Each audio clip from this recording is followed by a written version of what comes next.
Fucking dumb baby, dumb bitch ass baby. I'll fucking dumb baby, dumb bitch ass baby. I'll kick you in the fucking baby face. What's going on, everybody? I hope everyone's having a fantastic evening, afternoon, pre-noon, no matter where you are in the world. I'm Hasan Piker, and this is Hasan broadcast coming to you live from not sunny, but once again, June gloom, even though it's literally August. California, Los Angeles, folks, we're live and alive, and I hope all the boys, girls, and MBs are having a fantastic one because today's a beautiful day. Today's a wonderful day. Today's a special day. Is it because it's Summit Day? Finally, two lovers that have been pushed away from one another for far too long that finally get to see one another. Donald Trump and Pooty Poo. That's part of the reason. But the main reason why today's a special day is because it's always a special day. It is Friday, also known as Fry-Yay, or Fry-Slay, or Fry-Gay. Anyway, Donald Trump and Vladimir Putin hold summit in Alaska. Sky News is doing full coverage. Defend its territory. They got Anchorage, Alaska. Somewhat. They got the cameras on. Vladdy Poo is flying in from Russia. That's a 9-hour flight. Donald Trump is flying in from DC. That's a 7-hour flight, I believe. That's a big ass plane right there. I don't know if this is not the Qatar plane, right? That one is still being worked on, I suspect. Trump is no longer doing a one-on-one with Putin. Rubio and Witkoff will be in on the meetings as well as Putin's other advisors. My guess is Trump was told he should have some smarter people in the room. That's crazy. You won't let two lovers see one another in private? That's actually fucked up. That's actually fucked up. Bro, they literally... Okay, I am now more invested in the Blue Anon narrative that they are gay lovers than ever before, because clearly people in the know also recognize this reality. They are straight up stopping two lovers from seeing one another in private. You got to let the lovers do their thing, I think. And that's messed up that they won't do that. So they're cock blocking our big, beautiful boys straight up. I will say this is pretty funny that even Trump's own people who normally let him do his thing were like, bro, we can't let you do this one. Like, it is... Even Trump's own people were like, yeah, we have to be in this, man. We can't let you give up Alaska, because that was being floated. That was being floated around. I read a report that Trump was like, yeah, we'll let them extract from Alaska. The art of the deal, baby. Can't have peace talks without Zelensky involved. No, that's not the concern. What do you mean? It's not happening already. It's not like Zelensky's involved in these conversations. That's not the concern. The concern is you need like actual adults in the room. Otherwise, Vladimir Putin is going to get like 8 states out of this convo. They're going to come out of this meeting and Donald Trump is like, yeah, I gave him North Dakota. Who needs it? We got South Dakota. We got 2 Dakotas. I said, Putin, you can have one of them. He said, there's a lot of Russian speakers in North Dakota. I gave it to him. I said, whatever. Alaska is yours. I said, Putin, I'll throw in Idaho for you. He said, I don't want Idaho. Nobody wants Idaho. I wanted to give him Idaho as well, but he said no. This is the reason why even Witkoff and Marco Rubio are like, we have to be in the room, sir, please. You will fuck this bag up real bad. Because, like, this kind of dynamic, Trump has the same dynamic with Vladimir Putin as he does with, like, Benjamin Netanyahu. But, of course, given the way that American foreign policy works with Israel, you can have Trump eat Benjamin Netanyahu's toe jam, right? Like, that's fine. That's normal American foreign policy. But you can't have him do that to Russia because Russia is a foreign adversary. So that's the reason why they were like, hey, man, we have to be in this one. A White House official confirms Trump's one-on-one with Putin is no longer happening. Instead, it'll be a 3-on-3 with Special Envoy Steve Witkoff, Secretary of State Marco Rubio joining Trump. Not clear who will be joining Putin from the Russian side. For the expanded bilateral meeting and working lunch, Trump will be joined by Secretary Marco Rubio, Secretary Pete Hegseth, Secretary Scott Bessent, Scott Lutnick, Special Envoy Witkoff, Chief of Staff Susie Wiles, per a White House official. I just think they legitimately were like, we cannot let you, we don't trust you. we don't trust you in a one-on-one situation with Vladimir Putin, Mr. President, sir. We're going to have to deal with this ourselves. Okay. Here's Trump with, what's his face? Brett Baer, I think. One of these like potato guys who looks like he played football in high school and peaked. He's on Air Force One, Trump Force One. I think it's going to work out really well, says Donald Trump. Let's take a look. Okay, in the office with President Trump on Air Force One, heading in. What's your initial feeling? How are you feeling about what you're going to get out of this? I think we're going to do very well. Our country is Dude, Fox News is going red, white, and blue on the subtitles, too. doing very well. We're setting records economically like we never have before, including the stock markets are all at a record high. We're taking in trillions and trillions of dollars with tariffs. We're going for a meeting with President Putin in Alaska, and I think it's going to work out very well. And if it doesn't, I'm going to head back home real fast. I mean, if it doesn't, you walk. I would walk there. It feels like AI, yes. Trump sounds like he's AI. Isn't this also kind of an L if you just like invite Vladimir Putin, war criminal, to the United States of America, which is fine. You have to do that, right? You have to have a ceasefire. You have to have a conversation with Vladimir Putin. I don't have an issue with that, right?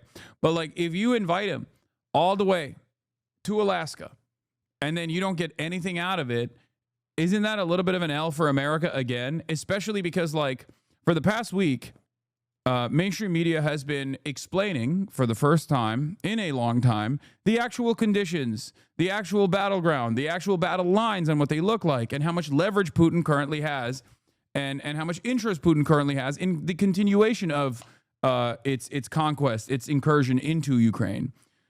This is, of course, unique as opposed to the way that they've covered this issue for the past, 3 fucking years almost with very little criticism, very little accurate assessments of how things were unfolding with the hopes that, America was just like be able to make up for the lack of manpower, right? But now they're saying Vladimir Putin doesn't really have a big investment in stopping its incursion because the battle lines have been drawn and it truly favors the current way that the battle lines are drawn is favoring Russia. This doesn't mean that like Russia has all of the interests of the world to continue. Obviously, they would rather not have to continue fighting because it's never that beneficial to continue killing people, right? For that reason, I don't know where this goes, but I do recognize that there is a lot of appetite from Ukrainians that want the conflict to come to an end, that want the fighting to come to an end. They don't want to die. And they realize that the situation is untenable. Russia has a massive numbers advantage, but their logistics is so bad. I know, but like at the end of the day, you still got to look at the battle lines. You still got to look at territorial acquisition. And they clearly, in spite of their logistical issues, they've been able to clearly push in and harden their positions inside of Eastern Ukraine and are still actively taking over militarily further and further into Ukraine. So like it's manpower is the name of the game here. In the war of attrition, Russia is at this stage the party that is winning. You're just not historically. That's just how they kind of handle all of their problems. Logistical issues, Lamau. Russia unfortunately produces more virtually everything than all of the U.S. and EU combined. What are we talking about? No, when I say logistical issues, it's like equipment. The equipment being like older overall. Like, I mean, they have drones, they have artillery, and they have allies that have a lot of drones, like Iran, and artillery, like North Korea.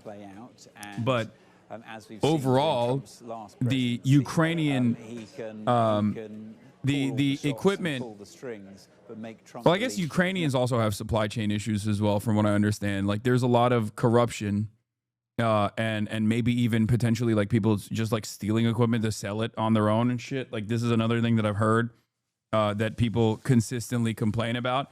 Like, Ukrainians have drones. They have really good equipment overall. They're getting it from America, but like, there's a limit to how much they can get. There's a limit to that runway, especially post Israel's genocide.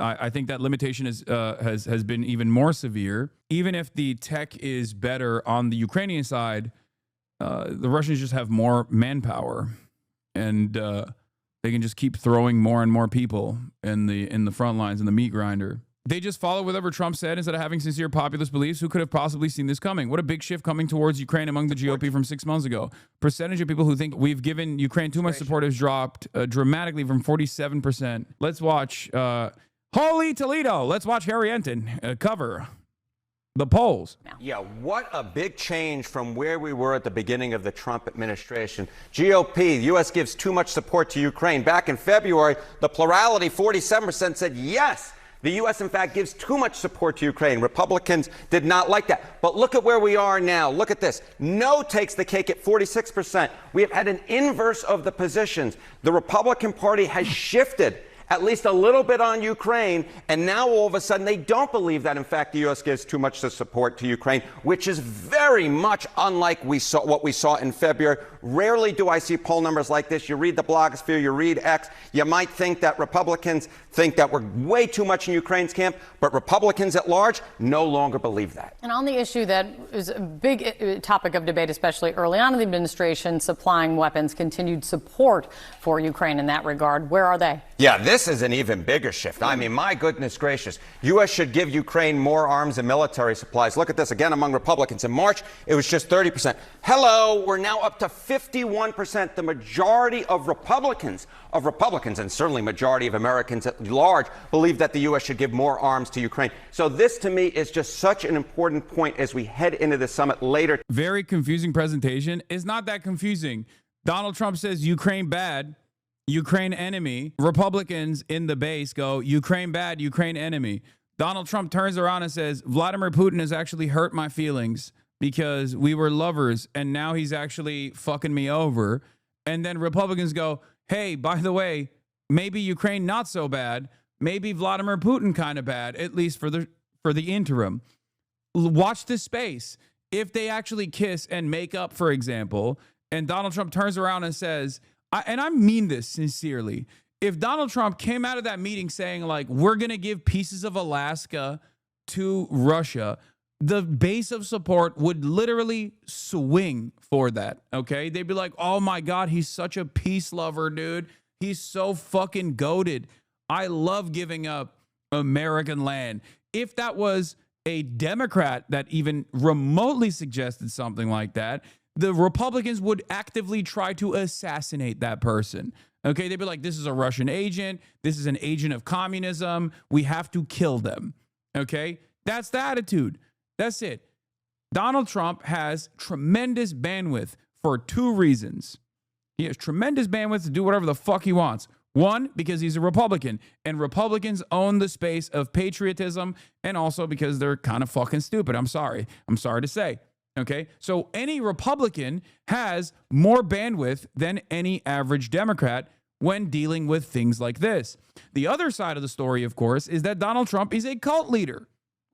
He is incredibly telegenic and speaks to a frequency that many Americans can't comprehend. However, Donald Trump supporters love it. So for those two factors combined, make it so that he can just say and do whatever the fuck he wants, with some exceptions like the Epstein stuff here and there. But with those like exceptions, whatever he does, whatever he says goes, whatever he does is great. If Trump gives Alaska, he'd lose a huge group of supporters up here in Alaska. Alaska is Trump land, but they hate Putin more than they love Trump. I mean, I'm exaggerating. I don't think Donald Trump's going to give up Alaska. I don't know. I mean, I've joked about it, so maybe it will happen because things I keep joking about end up becoming reality for some fucking weird reason. But like, the point is, Trump's base broadly will go wherever he wants them to go to. Today, Americans and Republicans are much more on the side of Ukraine than they used to be. It is quite the switcheroo from where we were just a few months ago. It's very true. And what about views of Vladimir Putin? Yeah, what about views of Vladimir Putin? I mean, this guy is hated across the political spectrum. Unfavorable view of Putin. Look at this. Among all adults, 88%. Among Republicans, 84%. Independents, 88%. Democrats, 93%. You rarely ever find Democrats and Republicans united as much as they are on the issue of Vladimir Putin. The bottom line is they don't trust him and they don't like him. All right, I'm still just wondering what's happening with the other 10+% here. 10+% believe that we faked the moon landing. So he's more hated than Netanyahu. American media does really work, huh? Oh, yeah. But it's not just, there's a couple different factors here, okay? The reason why Vladimir Putin is viewed as unfavorable is because he has been a foreign adversary. Like give Israel and Benjamin Netanyahu 20 more fucking years, and maybe the unfavorability ratings would like meet that standard. But you're absolutely correct when you say like it's because it's a foreign adversary. He's the leader of a foreign adversary. Whereas Israel, for the longest time and still to this day, is considered an ally, right? And perhaps the most significant ally. So that enmity is not built in. It's like a relatively new phenomena that people don't like the leadership of Israel to begin with. That's the reason why Putin is so hated, because like he's the leader of the foreign adversary, a major foreign adversary for a very long time. And not only is he the leader of a major foreign adversary, like this country is, in the eyes of many Americans, in the eyes of the average American, this is communism. This is the place where communism was invented and continued, and that's dangerous and scary. So like they don't have a decent way of looking at the situation and being like, Vladimir Putin is not representative of communism or whatever. Or I mean, not that it even matters. There's just like a lot of fucking animosity against him, not only because he's a bad guy in general, but also because there's a fuck ton of anti-Russia, anti-USSR. I don't even think that's true. Who under 40 associates Russia with communism anymore? Many people. That kind of almost a century of anti-red propaganda doesn't go away overnight. Unless you are a Republican, in which case you were duped by a Telegram group into thinking that Russia is like fighting Ukraine because of trans people or something, because of woke. Yeah, most Republicans wrongly believe Russia is a communist country. Poll. This is from 2022. A majority of Republicans erroneously believe that Russia is a communist country, according to a new poll. 52% of Republicans agreed that Russia was operating under communism, despite the country not being communist since the Soviet Union dissolved in 1991. Among all Americans, 42% thought that Russia was communist, including 44% of Democrats. Well, some people think North Korea is heaven. Do you think the number of Americans that think North Korea is heaven is in any way, shape, or form comparable to the number of Americans, 52% of Republicans, who falsely believe that Russia is communist? How many people, that's like literally the number of people who believe this is, you can count them with one hand. What are you talking about? You just made a comparison to like, at most, 10,000 Americans versus half of the country. That's crazy. That is an absurd comparison. Yeah, you can find a person who's also hallucinating on the fucking on the street, Probably not the same, doesn't have that same level of support. Well, I don't know, actually. I can't even say that any longer because half of America, half of the administrative apparatus is now just like schizophrenic. So I can't even say that.